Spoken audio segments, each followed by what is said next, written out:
राहुल एक गरीब लेकिन ईमानदार लड़का था। वह अपने बीमार माता पिता के साथ एक छोटे से गांव में रहता था। परिस्थितियां कठिन थी, लेकिन राहुल हमेशा मेहनत करता और छोटे मोटे काम करके अपने घर की मदद करता था। उसका सपना था कि उसकी मेहनत से उसके माता पिता को कभी कोई तकलीफ न हो। एक दिन राहुल काम से लौट रहा था, तभी रास्ते में उसे एक चमड़े का बटुआ मिला। जब उसने बटुआ खोला तो उसमें बहुत सारे पैसे थे। साथ ही एक पहचान पत्र और कुछ जरूरी कागजात भी थे। राहुल सोचने लगा कि यह बटुआ किसका हो सकता है। उसने पहचान पत्र ध्यान से देखा और पाया कि यह गांव के सबसे बड़े सेठ रामलाल का था। राहुल जानता था कि सेठ रामलाल गांव के सबसे अमीर व्यक्ति हैं और उनके पास पहले से ही बहुत धन संपत्ति है। उसके मन में एक पल के लिए यह विचार आया कि अगर वह यह पैसा रख ले तो उसकी गरीबी दूर हो सकती है।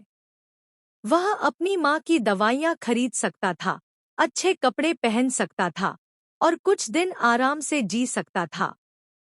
लेकिन अगले ही पल उसके मन की ईमानदारी ने उसे झकझोर दिया। ईमानदारी सबसे बड़ी दौलत होती है। अगर मैं यह पैसा रख लूं, तो मैं अपने माता पिता की दुआओं के काबिल नहीं रहूंगा। यह सोचकर राहुल ने फैसला किया कि वह यह बटुआ सेठ रामलाल को लौटा देगा। अगले दिन सुबह वह सीधा सेठ रामलाल की हवेली पहुंचा।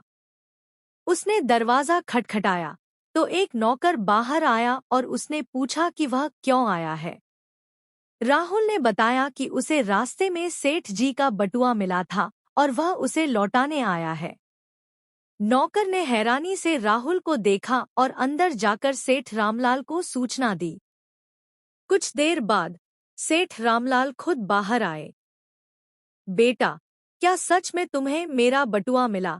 सेठ रामलाल ने आश्चर्य और खुशी के मिश्रित भाव से पूछा। जी सेठ जी, यह रहा आपका बटुआ, राहुल ने बटुआ उनकी ओर बढ़ाते हुए कहा। सेठ रामलाल ने बटुआ खोला, उसमें पैसे गिने और देखा कि कुछ भी गायब नहीं था। वे बहुत प्रभावित हुए। बेटा, आज के समय में तुम्हारे जैसे ईमानदार लोग बहुत कम मिलते हैं। अगर तुम चाहते तो यह पैसे रख सकते थे, लेकिन तुमने ईमानदारी को चुना। सेठ रामलाल ने राहुल की पीठ थपथपाई। वे इतने खुश हुए कि उन्होंने राहुल को इनाम में हजारों रुपए देने की पेशकश की, लेकिन राहुल मुस्कुराते हुए बोला, सेठ जी, ईमानदारी का इनाम पैसा नहीं, बल्कि दिल का सुकून होता है। मैंने सिर्फ अपना कर्तव्य निभाया है।